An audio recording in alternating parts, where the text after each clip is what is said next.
The 1986 Transformers animated movie will always have a special place in the hearts of the majority of Transformers fans everywhere. And for good reason. I mean, aside from the obvious boost in animation quality and the banging soundtrack chock full of 80s melodic rock goodness, we were introduced to new worlds and races like the Quintessons, the Junkions, and Lithonians. Okay, maybe scratch that last one. And of course, we got a whole slew of brand new Autobots and Decepticons for us to hunt down in the toy aisles. Unfortunately, in order to make room for all these new characters, a good number of older bots that we had grown to love had to be unceremoniously dealt with and basically thrown away like yesterday's garbage.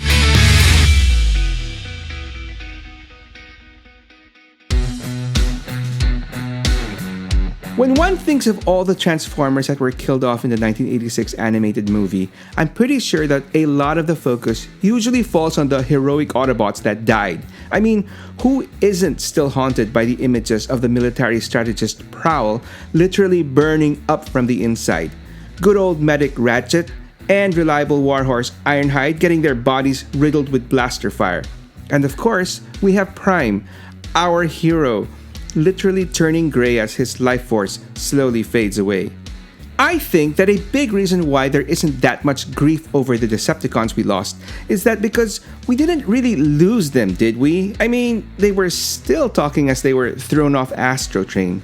I'd like to think that they were merely reformatted, upgraded into even more formidable Decepticons. Okay, so Starscream definitely died, but even he eventually came back as a ghost, something we'll get into a little later on. And so the story goes, the fallen leader Megatron and his fellow Decepticon castaways, who could still be alive, float aimlessly through space until they come upon the bringer of chaos, Unicron, who presents to Megatron an offer he can't refuse: a new, powerful body and complete servitude to the Planet Eater, or oblivion. And so, Megatron was turned into Galvatron, the Seeker Thundercracker into Scourge the Master Tracker with the Insecticon Shrapnel and Kickback converted into his hunting posse, the Sweeps. And finally, the other Seeker, Skywarp into the Warrior Cyclonus, and Bombshell into his Armada. And if you believe otherwise, or think Rumble is red, you're wrong. Anyway, of these new heralds of Unicron, I easily gravitated to the Hunter, Tracker, Scourge. Primarily because in my head, he was the new upgraded form of Thundercracker, who was and still is my favorite Decepticon of all time. So my love for the Blue Seeker basically transferred onto the new dude. But aside from that, I always thought that Scourge had the look. I mean, Galvatron and Cyclonus were cool and all, but visually, I felt that Scourge was on another level. Sure, he transformed into what could be best described as a flying space surfboard, which was made even weirder when you throw in the ability for Scourge to literally pop his head out in alt mode. But all that aside, it was in his robot mode where it was at. The surfboard hull opened up to form a pair of formidable bat-like wings. Scourge's fingers and feet each ended with pointy, sharp pink and red claws. And his head design, with his Fu Manchu-like mustache and forked goatee encased by a raised collar, was what made this guy really stand out. Oh, and he also had a cool helmet that reminded me of a medieval-style forester's cap, topped off with a cylindrical laser that easily trumped Cyclonus's bunny ears. At this point, I think it's worth mentioning that all credit for Scourge's awesome look goes to the artist and fellow Filipino, To Dery.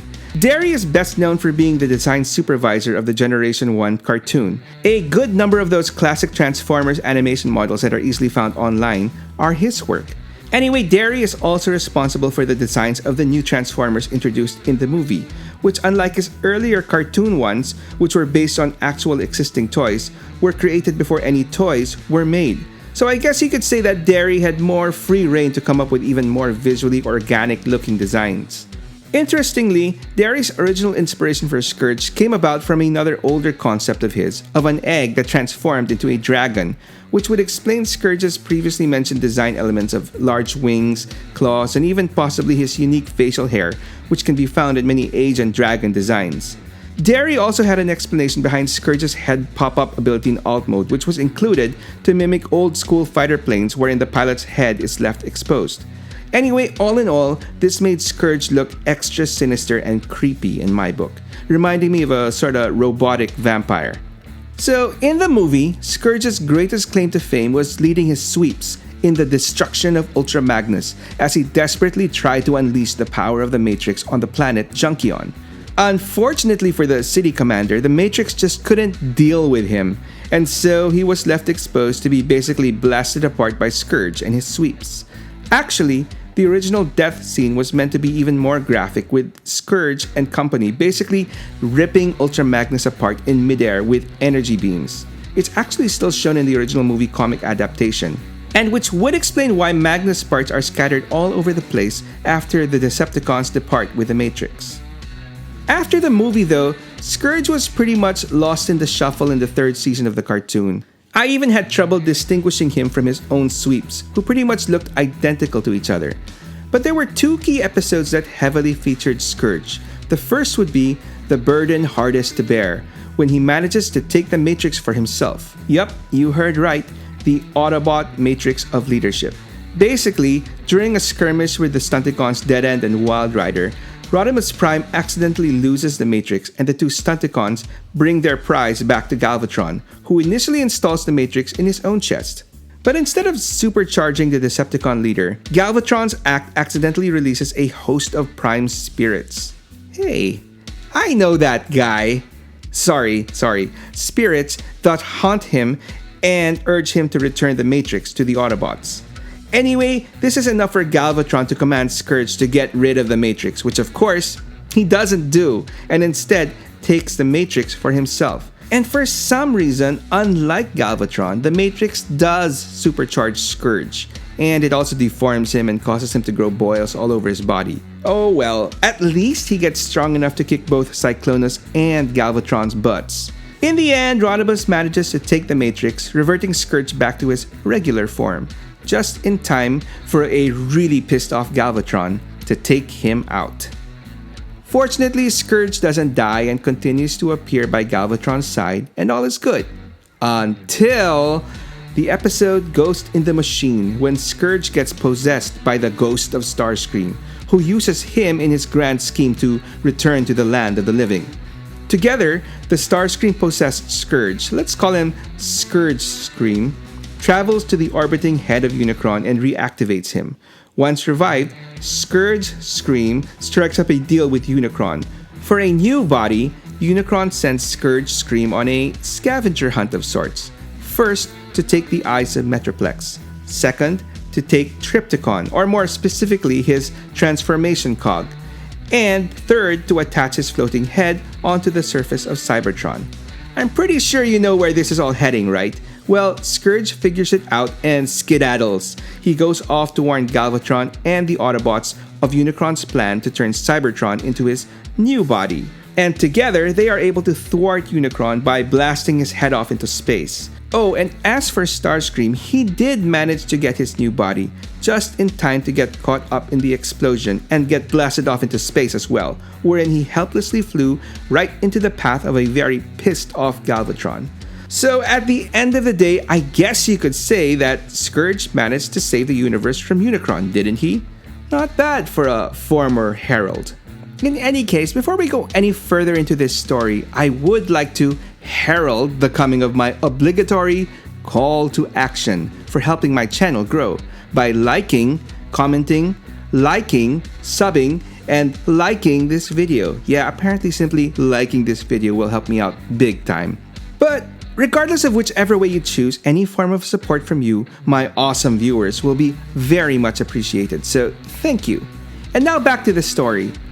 Scourge's main comics resume isn't that extensive, as he is basically introduced into the original Marvel Comics run in the '86 movie comic adaptation. A little twist added to the comics though, specifically in the UK stories, has Scourge, Cyclonus, and Galvatron time jump from the year 2006 to the present day of the ongoing series set in the 80s in order to find ways to defeat Unicron in their time. Another notable time jump saw Scourge and Cyclonus teaming up with the Decepticon Scorponok and travel with him to the planet Nebulos. It's there that Scourge is partnered up with the Nebulan Fracas, who is biomechanically engineered to enable him to transform into Scourge's weapon, basically making him a target master. A shrewd move on Hasbro's part that allowed them to re-release the Scourge toy with a new Target Master accessory. Anyway, speaking of his toys, as cool as animated Scourge looked, the same couldn't be said for his original toy. But to be fair, most of those 86 robots looked pretty rough, contrasting heavily with their more fluid animation designs. I mean, it was okay, and like I said, a lot better looking than both the original Cyclonus and Galvatron toys, in my opinion. And while I never had the original Scourge, I have had quite a number of modern versions of the Decepticon tracker. The first actual Scourge I got was an interesting one with the Generations version, wherein Hasbro tried to make Scourge's alt mode into something more contemporary. As a result, this Scourge transformed into a sort of blended wing aircraft loosely based on the experimental Boeing X-48. What I found awesome about this Scourge, aside from the really creative engineering, was the fact that you could store his two weapons neatly inside each massive wing. It's worth noting that this toy was also later repainted and slightly retooled into a cool toy of Senator Ratbat, because he wasn't always a bat. Another story for another time. But as cool as Generations Scourge was, I was always keeping my eyes peeled for a more traditional looking surfboardy alt mode Scourge, which was what we eventually got in 2016 as part of the Titans Returns line. While closer to the original look, this Scourge had a more significant difference. As per the line-wide gimmick, Scourge was now a headmaster, with his former Target Master buddy Fracas now transforming into Scourge's head. So as cool as Titans Returns Scourge was, it wasn't the Scourge that would ultimately satisfy mainline G1 purists. We got that version in 2020 as part of the Studio Series 86 line with a Scourge based directly on his movie appearance. No more modern looking alt mode, no more headmaster gimmick, and released in a more fitting Voyager sized scale. For now, this is pretty much the best Scourge you can find in retail stores. It's so good that Hasbro re-released the same toy as a generic sweep with, I believe, a slightly different shade of blue and differing hands just to keep old Scourge special. And given how truly special Scourge was to me, it really was a no-brainer to find myself a masterpiece version of the Evil Tracker as well. In fact, early on when I was just getting Season 1 and 2 characters for my masterpiece display, it was the X-Transbot's masterpiece version of Scourge called Andros that broke my resolve and opened my collection to 3rd season characters and beyond. Actually, I split up a special 3-pack release from X-Transbots that were actually just sweeps, but don't tell anyone. Shh. So for the longest time, Andros was the only masterpiece version available for collectors, and as decent as the guy was, except for the engineering of his feet, man, did that suck. Andros did look a bit lacking standing next to the more shiny and vastly superior Quietus and Sovereign, Fans Toys versions of a masterpiece Cyclonus and Galvatron respectively. Fortunately, despite taking much longer than expected, Fans Toys finally completed their Unicron trio last year with the release of their masterpiece Scourge called Inquisitor. And I have to say that this is a complete improvement over Andros in every way. Superior shiny metal finish aside, the engineering of Inquisitor is quite impressive, literally flipping the traditional design of Scourge's legs forming the front of his surfboard alt mode and going the opposite way, with Inquisitor's legs now forming the rear. On paper, it sounds like a nightmare to transform, but it really is quite intuitive and fun. Plus, they managed to throw in Scourge's quirky ability to pop his head out in alt mode as well. Anyway, as the whole G1 universe wound down in the 90s, Hasbro employed the usual tactic of preserving their trademarks by using the name Scourge for other Transformer characters across different media and iterations of the brand. And given that Scourge is quite the awesome and imposing name, it's no surprise that it has been linked to some of the more formidable and fearsome Transformer characters through the years. In 2001's Robots in Disguise cartoon, the name Scourge was given to an evil clone of Optimus Prime. Actually, the bot that would become Scourge was originally an Autobot that was captured and reprogrammed by Megatron into a corrupted version of Prime. And while the concept of an evil Prime wasn't something new, this Scourge is what really made that idea go mainstream, with almost every significant Optimus Prime toy released since then inevitably getting a black recolor into Scourge, or his more commonly used name nowadays, Nemesis Prime. The first and currently only Scourge/Nemesis Prime in my collection would be the one released all the way back in 2006 as part of the Alternators line. I remember being genuinely surprised to actually see this guy in a hobby shop that I immediately scooped him up and promptly sent pics of my purchase to the website cybertron.com, where my Philippines sighting was duly reported. I know this sounds like nothing nowadays, but back then as a fledgling collector, being featured on a website was pretty cool. The next significant iteration of Scourge would be from the 2005 series Transformers Cybertron. Now, if you thought an evil black version of Prime was cool, how about a massive three-headed dragon? Yup, in this universe, Scourge was a literal beast and ruler of a Cybertronian colony that lived on a jungle planet. At the start, this Scourge was your typical one-dimensional character living by the credo of might made right, which is why initially, he sided with Megatron, but as the series progressed, he eventually gained a genuine respect for the Autobots, specifically through the bravery shown by their human ally, Lori Jimenez, and in the end, this Scourge switched sides. And finally, the most recent version of Scourge that was featured as the main baddie in the 2023 live-action Transformers movie, Rise of the Beasts, voiced by Tyrion Lannister himself, Peter Dinklage. I guess you could say that this Scourge is kind of like a loose amalgamation of the previous Scourges that came before him. He's similar to RID's Scourge in that he also transforms into a truck crossed with a dragon. I mean, this is one intimidating looking rig. I guess you could say that his overall appearance does have some jagged, dragony details that may be a callback to Cybertron's Scourge, but most importantly, like the OG Scourge, this dude serves this universe's version of Unicron. Simply put, Rise of the Beast Scourge is one hell of a badass, and arguably the most fearsome antagonist from all the live-action movies. He is a ferocious but patient hunter who adorns his own body with grisly trophies of his many kills. And as part of his connection to Unicron, Scourge is fueled by a dark energy that gives him a significant edge over most ordinary Transformers. And if that wasn't enough, he also leads a ruthless crew of individuals called the Terrorcons. In the end though, no matter how formidable this Scourge was, he was ultimately no match for the pure savagery that was unleashed upon him by the most brutal killing machine of all time. Live action, Optimus Prime. Anyway, despite all these formidable versions of Scourge, in the end, for me, it all goes back to the OG Master Tracker. I mean, truth be told, objectively speaking, he's probably the least powerful of the bunch. But as far as I'm concerned, that doesn't really matter, in my subjective mind, of course. I've said it before and I'll say it again, I really love Scourge's design. So much so that many years ago, I was completely drawn in by the creation of a fellow fan that I came across on the TFW 2005 boards, who went by the name of The Librarian. Are you still out there?